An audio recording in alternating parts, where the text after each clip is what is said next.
नमस्कार साथियों, मैं पुष्पेंद्र कुमार डीएस क्लासेज में आपको बहुत बहुत स्वागत करता हूं। कक्षा 10वीं की आरबीएससी बुक्स मैथ की आज हमारा चैप्टर चलेगा 17वां, केंद्रीय प्रवृत्तियों के माप। और यदि अभी तक मेरे चैनल को सब्सक्राइब नहीं किया है तो सबसे पहले सब्सक्राइब करें, बगल में जो बेल आइकन है उसको दबाएं, जिससे जब भी मैं वीडियो डालूं आप तक वो सीधे सीधे पहुंच जाएं। चलिए चलते हैं प्रश्नावली 17 बार। प्रश्नावली 17, केंद्रीय प्रवृत्ति के माप। केंद्रीय प्रवृत्ति के माप या जिसको आप पढ़ते हैं बारंबारता, ये आपके 6 अंक की दी हुई है। ये आपके 6 अंक की दी हुई है। निश्चित रूप से इसमें से 6 अंक के प्रश्न पूछे जाते हैं। बहुत ही साधारण सी प्रश्नावली है, इसमें 6 नंबर हमें नहीं छोड़ने। इसमें जो दे रखे हैं, हमको दे रखा केंद्रीय प्रवृत्ति के माप। केंद्रीय प्रवृत्ति के माप आपको सीधे सीधे समझना है कि आंकड़ों का औसत होता है, यानी कि हमें बहुत सारे आंकड़े दिए होते हैं, या फिर कहूँ कि हमको 10 पार्टियां दी गई हैं, उनके नाम अलग अलग हैं, उन सभी द्वारा प्राप्त अंक किसी प्रतियोगिता में अंक दिए गए हैं, तो सभी का औसत निकालना है तो उसको कहेंगे हम माध्य। और जो एक माध्य या फिर एक ही अंक सबको ये सबका प्रतिनिधित्व कर दे, उसी को कहते हैं केंद्रीय प्रवृत्ति के माप। केंद्रीय प्रवृत्ति के माप, इसको 2 भागों में बांटा गया भाई। एक तो होता है हमारा गणितीय माध्य, एक होता है हमारा गणितीय माध्य, और एक होता है दूसरा स्थिति संबंध। स्थिति संबंध माप या फिर माध्य, ये 2 तरह के हो जाएंगे, स्थिति संबंध माध्य, और एक होता है हमारा गणितीय संबंधी माध्य। जो गणितीय संबंधी माध्य होता है, इसमें दे रखा होता है हमको समांतर माध्य। समांतर माध्य। दूसरा होता है इसमें गुणोत्तर, गुणोत्तर माध्य। तीसरा होता है इसमें हरात्मक माध्य। और स्थिति संबंध में जो होता है वह होता है भाई इसमें माध्य, यानी कि माध्यक या फिर माध्य का। और दूसरा होता है बहुलक। आपको जो प्रश्नावली 17 है 6 अंक दे के जाएगी आपको ये वीडियो मेरी, बस एक बार ढंग से देख लेना, उसी में सब कुछ क्लियर हो जाएगा। गणितीय माध्य, समांतर माध्य, गुणोत्तर माध्य और हरात्मक माध्य, इन दोनों से हमारा इस प्रश्नावली में कोई सरोकार नहीं है, इन दोनों को हम नहीं पढ़ेंगे। अब बात आई समांतर माध्य, माध्यक और बहुलक, इन तीनों को हम पढ़ते हैं भाई इसमें। समांतर माध्य, माध्यक और बहुलक। समांतर माध्य, इसको दूसरे शब्दों में कह सकते हैं हम औसत, इनको कह सकते हैं हम औसत। इन तीनों को निकालने के लिए समांतर माध्य, माध्यक या बहुलक, इनको 3 कैटेगरी बनाई गई है इसमें। पहली बनाई गई है अवर्गीकृत, यानी कि आंकड़े दे रखे हैं, केवल अवर्गीकृत ना कह करके आंकड़े।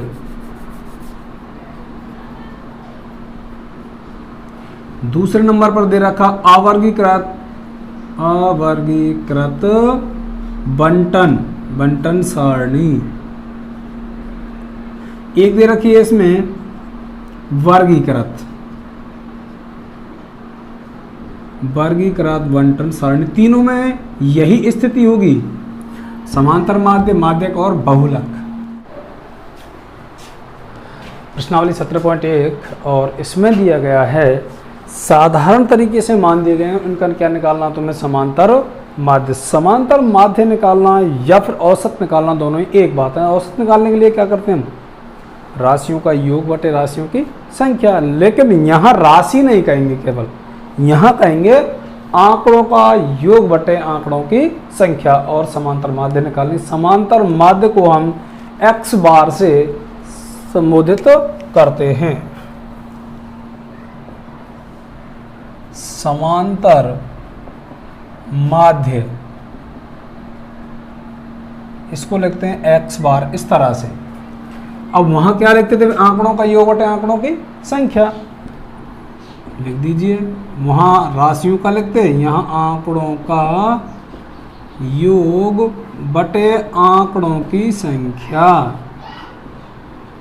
आंकड़ों की संख्या। जिस तरह से मान के चलिए हमारे पास इसने दिया है, यदि एक कक्षा के गणित विषय में 10 छात्रों के प्राप्तांक, 10 छात्र हैं हमारे पास, गिनती कितनी है 10, यानी कि आंकड़ों की संख्या कितनी हो गई 10, प्राप्तांक 52, ये जितनी भी दे रखे हैं, तो इसका समांतर माध्य ज्ञात करना है। समांतर माध्य को इस तरह लिख दीजिए भाई, बराबर आंकड़ों का योग, आंकड़ों का योग कर लेते हैं हम, 52 plus 75 plus 40 plus 70 plus 43 plus 40 plus 65, या और लिख देता हूँ भाई, थोड़ा हट के लिखता हूँ इसको x, यानी कि ये आ गया समांतर माध्य।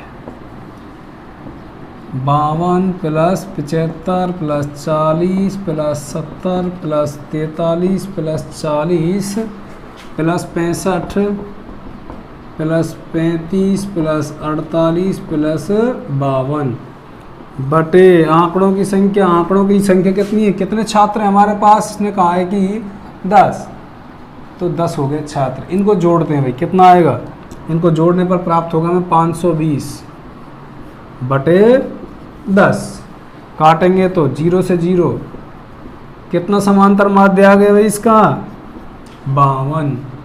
बस इतना सा करना हमें, आंकड़ों का योग बटे आंकड़ों की संख्या, उस तरह इसमें करेंगे भाई। एक विद्यालय में सहायक कर्मचारियों का मासिक वेतन, सहायक कर्मचारियों का मासिक वेतन ये दे रखा है, तो समांतर माध्य ज्ञात कीजिए। समांतर माध्य यानी कि यदि हम x बार इसको भी लिख देंगे तो भी मालूम पड़ जाएगी क्या ये समांतर माध्य। अब मैं दूसरे शब्दों में कहना चाहूंगा कि यहाँ पर कहा कि आंकड़ों का योग बटे आंकड़ों की संख्या, आंकड़े जो व्यक्त किए हैं उसको हम योग के लिए लगाते हैं सिग्मा, सिग्मा x बटे n, इसका मतलब क्या हो गया आंकड़ों की संख्या, या फिर इसको यूं कह दूं आंकड़ों का योग बटे आंकड़ों की संख्या बराबर x बार, ये आ गया 1720 प्लस 1750 1760 प्लस 1710 बटे कितनी संख्या है 1 2 3 4, कर्मचारी कितने यहाँ पर 4, 0 0 0 0 यानी 0 की 0, 1 और 6 7 और 5 12 12 और 2 14, हासिल लगी 1, 8 8 और 7 15 15 और 7 22 22 और 7 29, हासिल लगी 2, 3 4 5 6, ये आ गया 6940 बटे 4, इनको काटेंगे कितना आएगा 6 कम 6 बचे 2, 4 7 28, 1 बचा 4 तिया 12 बचे 2, 4 5 20, यानी कि 1735 1735 आ गया क्या इसका समांतर माध्य। और ये क्या दिया रुपए में दिया, तो रुपए की इकाई लिख सकते हैं भाई इसको, 1735 रुपये माध्य है, यानी प्रत्येक को 1735 रुपये मिलेंगे। प्रश्न नंबर 3, यदि 3 4 8 5 x 3 2 एक अंकों का समांतर माध्य 4 हो तो x का मान ज्ञात कीजिए। हमें कुछ नहीं करना, जो दे रखा है उसी का प्रयोग करना बस। समांतर माध्य आंकड़ों का योग बटे आंकड़ों की संख्या, आंकड़ों की संख्या, आंकड़ों का योग बटे आंकड़ों की संख्या। अच्छा, समांतर माध्य कितना दिया उसने पहले कह दिया समांतर माध्य 4, तो 4 की जगह रख दिया ये समांतर माध्य रख दिया 4। आंकड़ों का योग 3 plus 4 plus 8 plus 5 plus x plus 3 plus 2 plus 1 बटे आंकड़ों की संख्या कितनी हो गई 1 2 3 4 5 6 7 8, 8 ही करेंगे इसको, वज्र गुणा कर देते हैं भाई इसको। पहले जोड़ते हैं इनको, 3 8 चौके 32 बराबर 3 और 4 7 8 15 20 20 और 6 26 प्लस x पक्षांतरण करना है केवल भाई 26 को ले जाते हैं 32 की तरफ तो x रह गया 32 की तरफ अब जा रहा है 26 तो x बराबर कितना आ जाएगा 32 में 26 गए तो 6 तो x का मान कितना आ जाएगा 6 यानी कि हमें वही सूत्र लगाना आंकड़ों का योग बटे आंकड़ों की संख्या। क्रिकेट के एक खिलाड़ी ने 10 पारियों में ये रन बना दिए भाई उसने, उसके इन पारियों रनों का औसत ज्ञात कीजिए। औसत कहूं या पे कह दें हम क्या, समांतर माध्य आंकड़ों का योग बटे आंकड़ों की संख्या, यानी राशियों का योग बटे राशियों की संख्या, यही आता है भाई।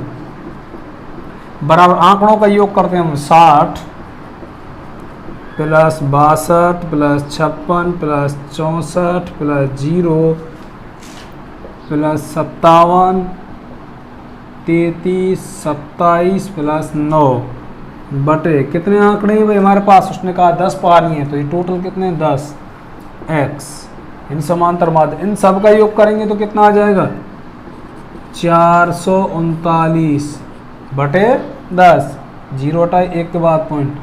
अब जो रनों का औसत है वो कितना आ जाएगा 43.9।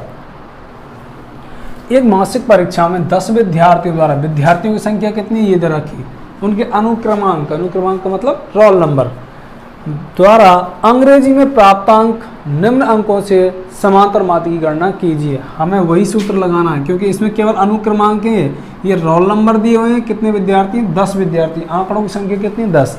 अब उनके प्राप्तांक कितने अंग्रेजी में ये दे रखे, समांतर माध्य, समांतर माध्य आंकड़ों का योग बटे आंकड़ों की संख्या x बार, यानी कि आंकड़ों का योग करते हुए 30 plus 28 plus 32 plus 12 plus 18 plus 20 plus 25 plus 15 plus 26 plus 14 बटे कितने छात्र थे यहाँ पर 10। समांतर माध्य किसका निकाला, अंग्रेजी में प्राप्तांकों को निकालना, तो इनको हम जोड़ करते हैं भाई। जोड़ करने पर कितना आएगा, इनका आएगा 220 बटे 10, काटेंगे तो कितना आ जाएगा 22। इनका जो औसत यानी कि समांतर माध्य जो आएगा वो आएगा 22 अंक। प्रश्न संख्या 6, एक विद्यालय के पुस्तकालय से 10 दिन में छात्रों को दी गई पुस्तकों की संख्या निम्नलिखित है। 10 दिन में दी गई छात्रों की संख्या निम्नलिखित है, तो प्रतिदिन दी गई पुस्तकों की संख्या ज्ञात कीजिए, यानी औसत ज्ञात करना। एक पुस्तकालय है यानी कि हमें निकालना प्रतिदिन दी गई औसत पुस्तकों का औसत, इससे कहें समांतर माध्य। वही सूत्र लगाना भाई, आंकड़ों का योग बटे आंकड़ों की संख्या, आंकड़ों की संख्या, समांतर माध्य या कहें औसत। 300 plus 405 plus 455 489 375 280 418 plus 502 plus 300 plus 476 बटे बटे कितना आ जाएगा, कितने दिन में दी गई थी 10, इन सब का योग करेंगे कितना आ जाएगा 4000 बटे 10 10 से 10, यानी कि 400 पुस्तक प्रतिदिन बांटी गई थी। 400 पुस्तक कब बांटी गई थी, प्रतिदिन कितनी पुस्तकें बांटी गई थी, 400 पुस्तकें बांटी गई थी। एक कक्षा वर्ग ए के 25 छात्रों का औसत भार कितना भाई 51 किलोग्राम, जबकि बी के 35 छात्रों का औसत भार कितना था 54 किलोग्राम। कक्षा के कुल 60 यानी 25 और 35 कितने हो गए, कुल 60 छात्रों के औसत की गणना कीजिए। वर्ग ए के 35 छात्रों का औसत वजन, औसत कितना था अभी वजन, 25 किलोग्राम इसने दे रखा, सॉरी 51 किलोग्राम दे रखा था 25 का। अच्छा इसको हम कुल करते हैं भाई, इनका 51 गुणा 25, 25 से कम 25 हासिल 2, 25 दूनी 50 और 2 52, कितना हो गया 525। यह गलत कर दिया, 25 पंजे 125 और 2 27 गलत कर दिए, 25 से कम 25 हासिल 2, 25 25 से 125 यानी कि 127 किलोग्राम। यह कक्षा ए के कितने छात्र हैं, 25 छात्र हैं और 25 छात्रों का वजन कितना कर दिया हमने 1275 कुल। अब कक्षा बी, सॉरी वर्ग बी के 35 है भाई, उसमें 25 थे, 35 छात्रों का औसत वजन, पहले औसत देख लेते हैं भाई, यानी प्रत्येक का वजन औसत कितना दिया गया उसने 54 किलोग्राम। अब हम कुल निकालते हैं, तो कुल में क्या करेंगे 54 गुणा 35, इन दोनों को आपस में क्या कर लेंगे हम, गुणा कर लेंगे भाई। 35 गुणा 140 हासिल लगी 14, 35 गुणा 5 करेंगे 175, 175 और 14 189 यानी कि 1890 kg हो जाएगा। इनका कुल तो ये हुआ, इनका ये यानी कि 25 का कुल 1275, 35 का कुल 1890। तो अगर इन दोनों को मिला दें 25 और 35 तो 60 का कुल हो जाएगा। तो 60 का ही तो औसत निकालना हमें। 60 छात्रों यानी कि कुल कितने हो गए दोनों 35 और 25 60, कुल 60 छात्रों का औसत वजन। अब कुल वजन कितना आ जाएगा यहाँ पर 1275 प्लस 1890। छात्र कितने हो गए टोटल 60 हो गए भाई, 60 हो गए। तो इसको करेंगे, दोनों को गुणा को जोड़ेंगे तो 5 का 5 7 और 9 16, 2 और 8 10 और 1 11, 1 और 1 2 और 1 3 बटे 60। 1 0 से ये काट दिया, 6 पंजे 30, 6 एकम 6 यानी 6 दूनी 12, बचेगा 4, 6 7 42, बचेंगे 3 और 6 पंजे 30, 52.75 किलोग्राम। ये कैसा आ जाएगा, 60 छात्रों में से प्रत्येक का औसत वजन 52.75 kg। 5 संख्याओं का औसत कितना दिया गया है 18, हम लिख लेते हैं भाई 5 संख्याओं का औसत कितना दिया गया 18। तो इन 5 का कुल कितना हो जाएगा 18 गुणा 5 यानी कि 90 हो जाएगा। 5 का 1 का 18 तो 5 का कितना 90। यदि एक संख्या हटा दी जाए तो अब कितनी रहेंगी, शेष रह जाएंगी। और शेष का औसत कितना दिया हुआ है 16। हटाने यानी कि 1 हटाने के बाद शेष 4 का औसत कितना बता दिया उसने, शेष का औसत कितना 16।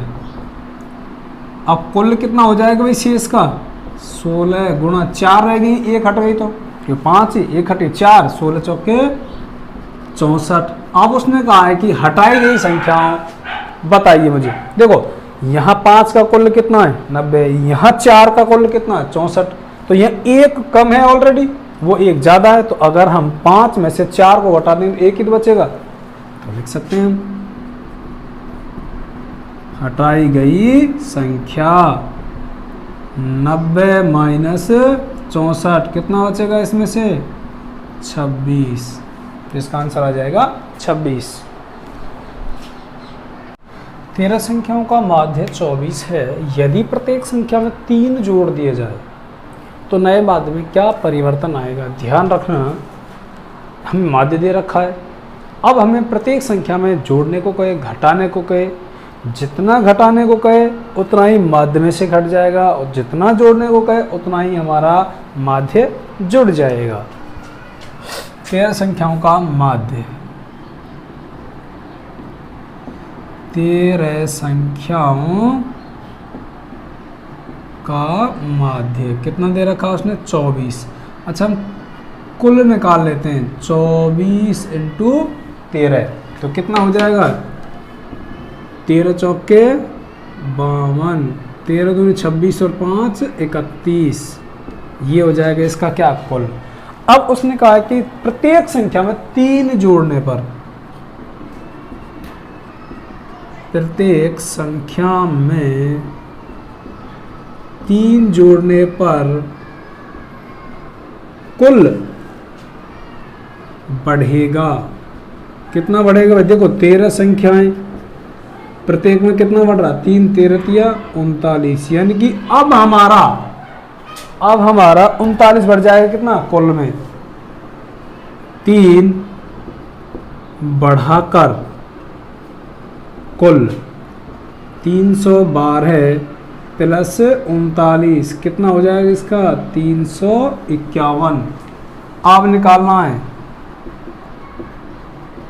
बढ़े मान का माध्य, यानी कि राशियों का योग बटे राशियों की संख्या। 13 ये वो, तो अब योग ये हो गया। 13 दूनी 26, बचेगा कितना यहाँ पर? 9, 13 7 91।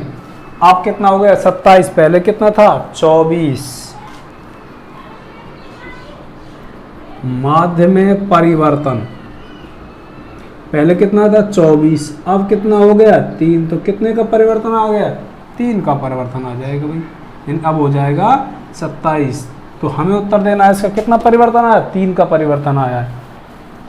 अंतिम सवाल, एक विद्यालय के 5 कर्मचारियों का औसत मासिक वेतन, विद्यालय के कर्मचारियों का औसत मासिक वेतन कितना दे रखा है उसने? मासिक वेतन कितने कर्मचारी? विद्यालय के 5 कर्मचारी भाई। औसत मासिक वेतन कितना दे रखा है उसने? 3000 रुपये। आप उसने कहा कि एक कर्मचारी के सेवानिवृत्त होने पर, एक कर्मचारी सेवानिवृत्त यानी कि उसका क्या होगा? रिटायरमेंट पर शेष कर्मचारियों का औसत मासिक वेतन, एक कर्मचारी सेवानिवृत्त यानी कि रिटायरमेंट हो गया, सेवानिवृत्त होने पर शेष 4 का औसत मासिक वेतन कितना था भाई? 3200 यानी 3200 रुपये। अच्छा देखो 5 का औसत, 5 का हम कुल निकालें तो कितना आता? 3000 गुणा 5, 3000 एक को 5 को मिल रहे हैं तो कितने मिल जाएंगे टोटल? 15000। सबको मिलते 15000। अब यह सेवानिवृत्त हो गया, एक चला गया, तो अब बचे 4, तो 4 बचे, तो 4 यानी कि होने पर शेष 4 का औसत, ये तो कुल कितने रह जाएगा? 4 का 4 इंटू 3200, 32 चौक 4 तिया 12, यानी कि इनका हो जाएगा 4 दूनी 8, 4 तिया 12, 12800 रुपये हो जाएगा। ये 4 का कुल है और ये 5 का। तो हमें बताना सेवानिवृत्त का, सेवानिवृत्त के समय कितना वेतन था?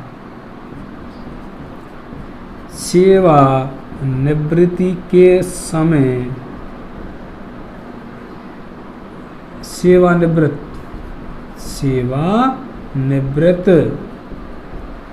कर्मचारी का वेतन सेवानिवृत्ति के समय कितना था भाई? देखो कुल हमारे पास जब 5 थे तो कुल था 15000।